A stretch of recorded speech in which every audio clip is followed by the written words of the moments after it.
Right now, you are staring at a lie. Every single day of your life, you look up and see blue. You never questioned it. You were taught it as a child, accepted it as a fact, and moved on. But here is what no one told you. The sky has no color. There is no blue up there.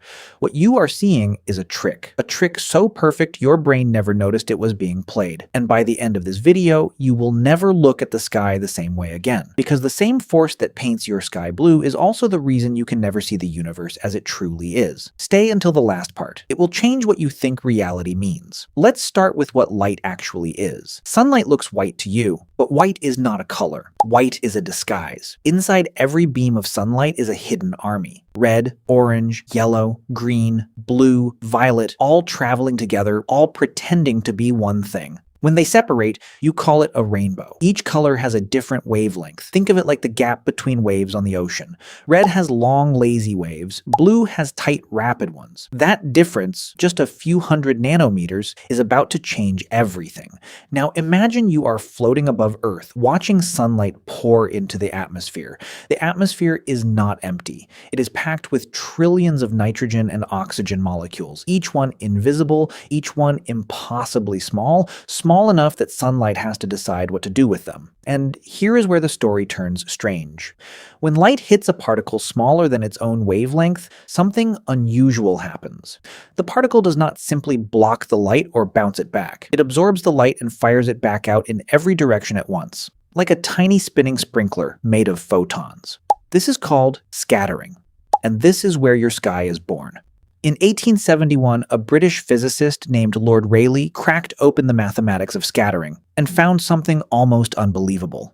Shorter wavelengths scatter far more than longer ones, not slightly more, dramatically more. Blue light, with its short, rapid waves, gets scattered approximately 10 times more than red light by the same air molecule. 10 times. That means every time a blue photon enters your atmosphere, it bounces off one molecule, then another, ricocheting across the entire sky before it ever reaches your eyes. Red light? It barely notices the molecules. It passes straight through with almost no interference. This is Rayleigh scattering, named after a man who looked at the sky and asked a question most people never thought to ask.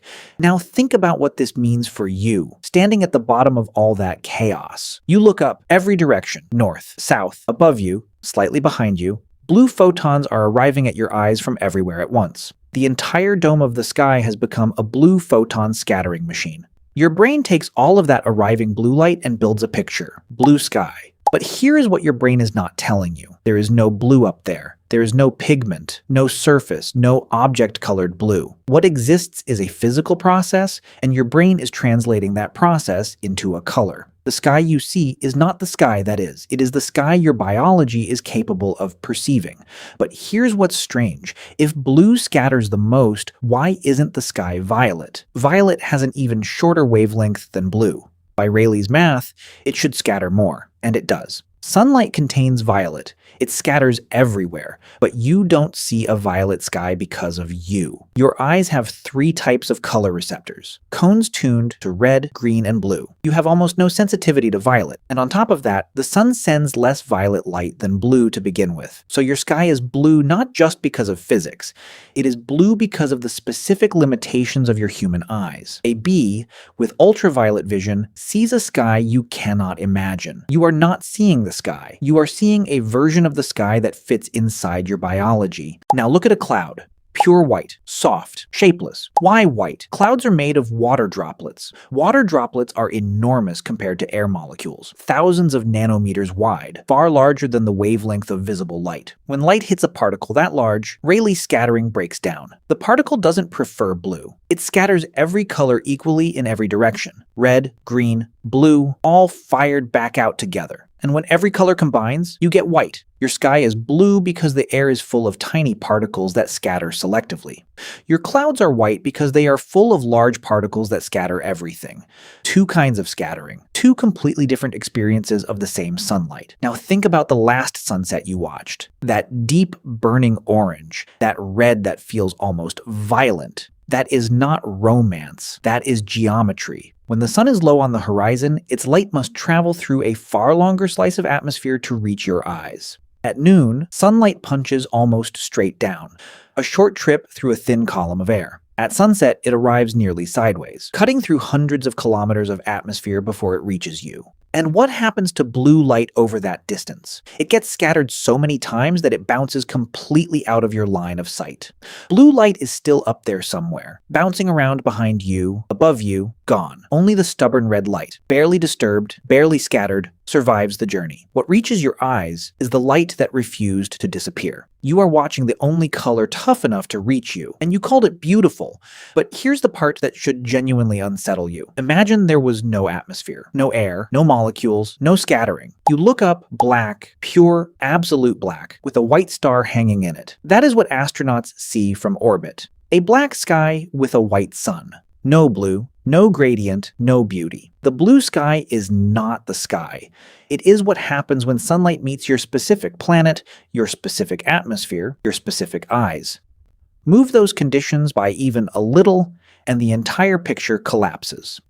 On Mars, where the atmosphere is thin and full of dust, the sky is closer to pinkish gray. On a gas giant with different molecules, different colors scatter. What you call the sky is not a universal truth. It is a local accident, a product of exactly where you were born, in exactly which solar system, around exactly which star. And there is one more thing. When you look at a red danger light on a tower, or at the wingtip of a plane miles away, you see it clearly. Red, not blue, not green. That is not a coincidence. That is physics protecting your life. Red light scatters the least. It travels the farthest through air without being deflected. Engineers who designed danger signals knew that any other color would blur, scatter, and vanish before reaching a distant pilot. Red is not just the color of warning. Red is the color that survives, the longest living wavelength in a universe that slowly erodes everything else. Now, step back and look at what you have actually learned. You have learned that the sky has no color, only a scattering process your brain converts to blue. You have learned that clouds are white because they don't discriminate. You have learned that sunsets are red because blue couldn't survive the distance. But here is what you should really be sitting with. Every single thing you see is a translation. Your eyes don't show you the world. They show you the version of the world your biology is equipped to decode. The real frequencies are still out there. Ultraviolet, infrared, wavelengths your cones were never built to receive. You are walking through a universe that is mostly invisible to you, watching a filtered signal and calling it reality. Rayleigh scattering didn't just explain the sky. It exposed the gap between what exists and what you can perceive. And here is the question that will follow you. If your own sky, the thing above you every day of your life, is not what it appears to be, what else are you looking at without seeing? You have been watching a translation your whole life, and somewhere out there, the original is still waiting.